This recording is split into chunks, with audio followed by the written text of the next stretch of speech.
আমার ভাইয়ের হত্যার আগে ওসমান হাদি ভাইয়ের হত্যার বিচারটা নিশ্চিত করেন। যে বিএনপি ওই খুনিদের সাথে কম্প্রোমাইজ হয়ে গিয়েছে। বাংলাদেশের প্রত্যেকটা মানুষের ন্যায্য কথা না বলতো তাকে মরতে হতো না। বিচার কি ভাই পাবো? মানে আমাদের ভাইদের হত্যার বিচার চাইতে চাইতে ওসমান হাদি ভাইকে মেরে ফেললো। সেই ওসমান হাদি ভাই যিনি কিনা আমাদের শহীদ পরিবারে আমাদের প্রত্যেকটা মানুষের জন্য ন্যায্য কথা বলছে, তার হত্যার বিচারটা আজ পর্যন্ত হলো না। তাহলে আমি আমার ভাইয়ের হত্যার বিচার কিভাবে আশা করি? কারণ এ তো আমাদের জন্য মারা গেছে।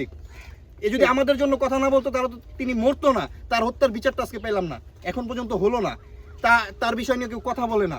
মিডিয়াও চুপ, রাজনীতিবিদরাও চুপ, সাধারণ মানুষও চুপ, ইনকিলাব মঞ্চ একটু কথা বলে আর বলে না। তাহলে আমি আমার ভাইয়ের হত্যার বিচার কিভাবে পাবো? এই হাদি ভাই আমাদের এই গণকবরের বিষয় নিয়ে অনেক জায়গায় কথা বলছে, এর অবদান আছে অবশ্যই আছে। এ যদি বিপ্লবী সন্তান না হতো তাহলে আজকে তাকে মরতে হতো না। এই যদি বাংলাদেশের প্রত্যেকটা মানুষের ন্যায্য কথা না বলতো তাকে মরতে হতো না। সে তো বলেও গেছে যে আমি যদি মারা যাই আমার হত্যার বিচারটা অন্তত করেন। আমি আপনার কাছে প্রশ্ন রেখে গেলাম, আমি একজন শহীদের ভাই হিসাবে আপনার কাছে প্রশ্ন রেখে গেলাম, আমার ভাইয়ের হত্যার আগে ওসমান হাদি ভাইয়ের হত্যার বিচারটা নিশ্চিত করেন। কারণ তার হত্যার বিচার যদি নিশ্চিত হয় তাহলে বাংলাদেশ সুষ্ঠুভাবে চলবে ইনশাল্লাহ।